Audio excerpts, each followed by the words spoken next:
Welcome back to NBC Update channel. Today, we will learn about the issue that reveals why Thanksgiving 2025 will be the saddest in 50 years for Days of Our Lives fans, the shocking double absence of surprise icons. Doug Williams and John Black, whose irreplaceable voids have plunged Salem into unprecedented holiday despair. Double tragedy shatters Salem's core. 1 year after Thanksgiving 2024's gut-wrenching double blow, fans remain devastated by Doug Williams' serene passing in his sleep and John Black's brave battle against terminal cancer. Losses that echo the real-world departures of Bill Hayes in January 2024 at 98 and Drake Hoggeston earlier that year.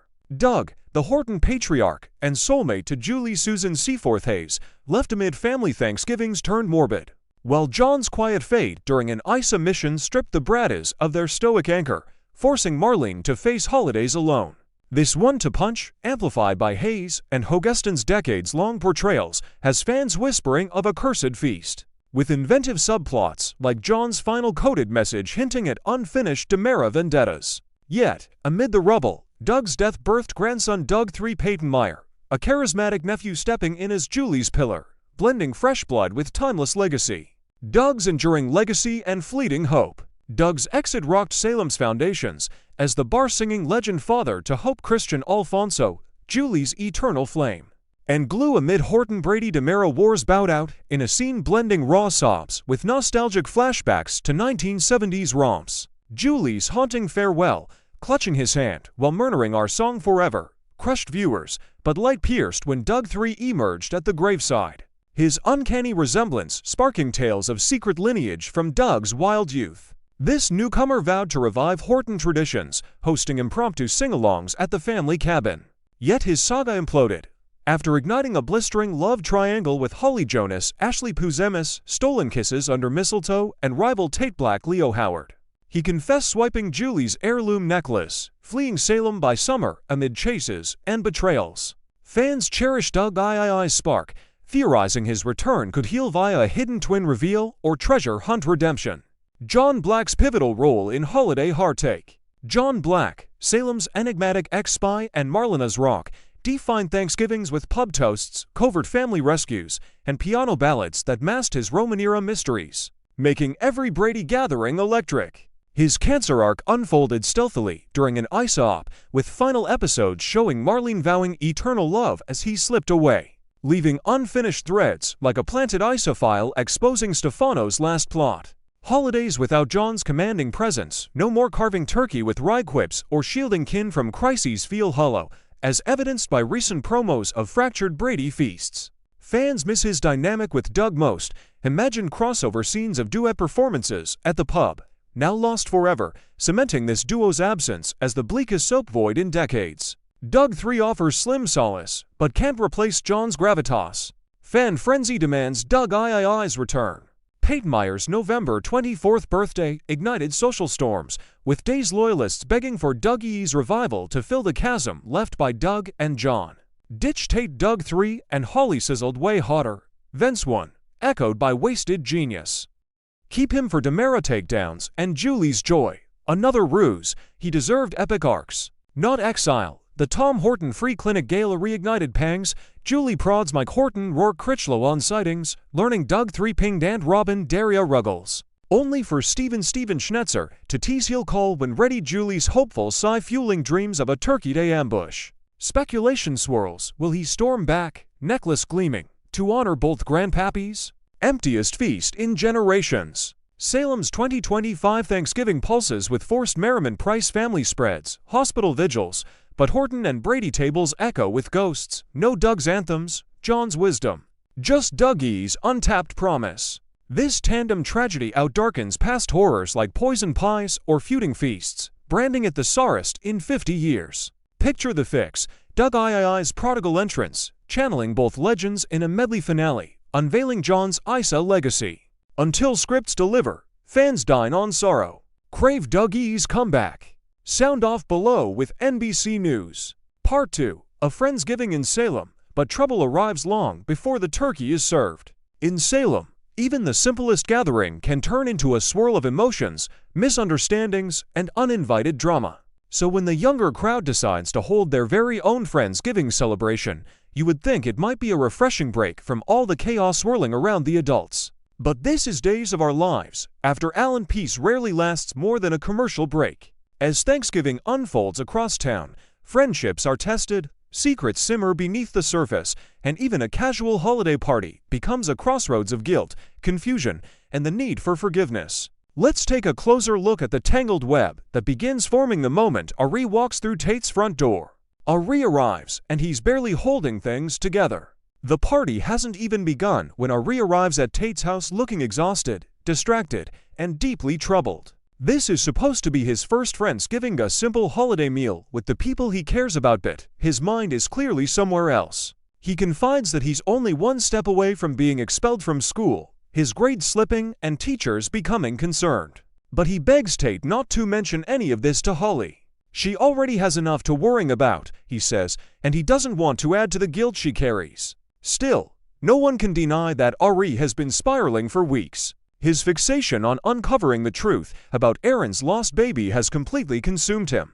The search has distracted him at school, strained his friendships, and left him anxious and unfocused. He doesn't know where the truth leads, but he knows it's tangled up in something much larger than any of them expected. His arrival sets the tone for the gathering, bittersweet, tense, and ripe for emotional explosions. Holly brings good news and a moment of celebration. Before anyone can dwell too long on Ari's troubles, Aaron and Holly arrive, arms full of food, energy, and surprisingly good news. Holly practically glows as she shares that Stephanie hired her on the spot. It's a moment of true pride for her. After everything she has been through, recent family drama, emotional turbulence, and her own struggles, finally receiving recognition and opportunity feels like a bright light cutting through a very long storm. The others clap and congratulate her, grateful for one moment of uncomplicated happiness. But as any longtime Salem viewer knows, joy rarely lasts long before someone unintentionally tosses a shadow across it. Aaron drops the Sophia bomb. While Holly enjoys her good news, Aaron shifts uncomfortably. Something is weighing on him. He knows he should keep certain things quiet, but the truth bubbles up anyway. He reveals that Sophia showed up early, and so did Ari. Instantly, the room's warmth begins to evaporate. Holly's smile flickers. Ari becomes visibly uncomfortable. Tate looks confused, unsure why any of this matters so much. Sophia has become a sensitive subject for all of them. Emotions surrounding her are complicated, tangled with misunderstandings, memories best forgotten, and lingering wounds. Holly tries to piece together Aaron's story, but the details simply don't make sense to her. It's as if everyone else knows something she doesn't, and yet no one wants to say it out loud. When confusion escalates, Aaron makes a suggestion that seems innocent enough on paper, but lands like a brick in the middle of the room. Maybe Tate should try to talk to Sophia.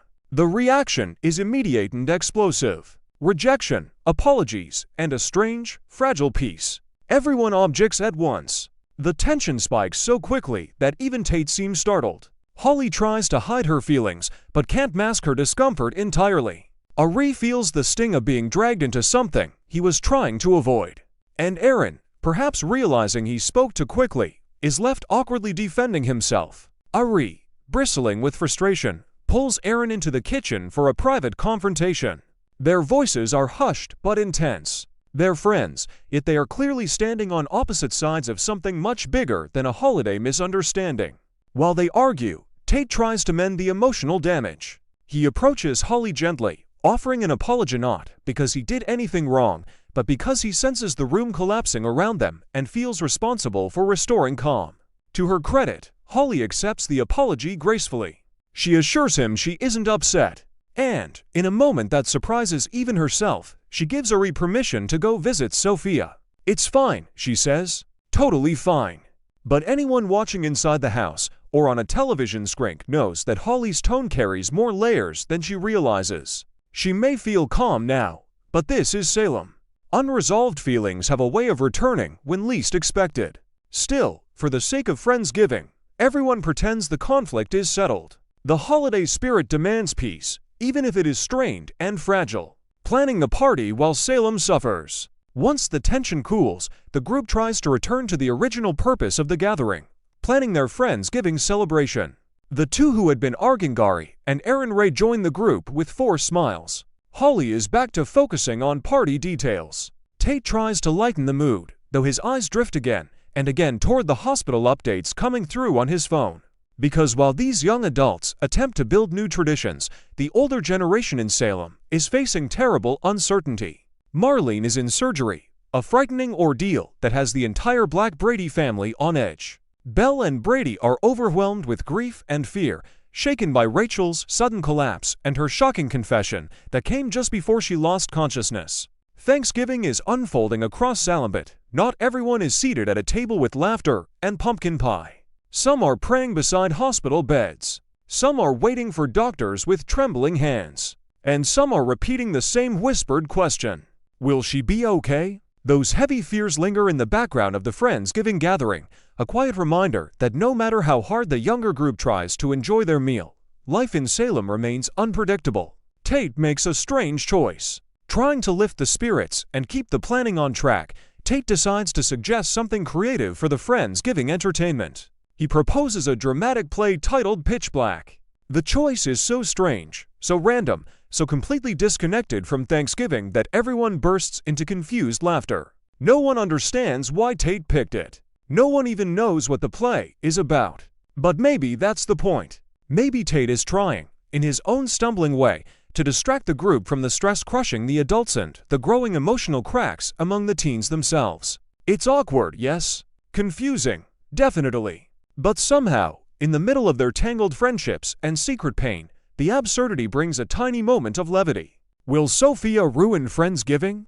And so the real question remains: will Sophia's involvement unravel this fragile piece the group is clinging to? Ari's obsession, Holly's unease, Aaron's poor timing, Tate's attempts to mend everything, it all creates a delicate structure that could collapse with the slightest push. Friendsgiving was supposed to be simple, warm, comforting. But in Salem, even a home-cooked holiday meal becomes a battleground of secrets, buried guilt, fragile relationships, and unresolved wounds. Time will tell whether this group truly survives the holiday together, or whether Friendsgiving becomes the beginning of a brand new storm.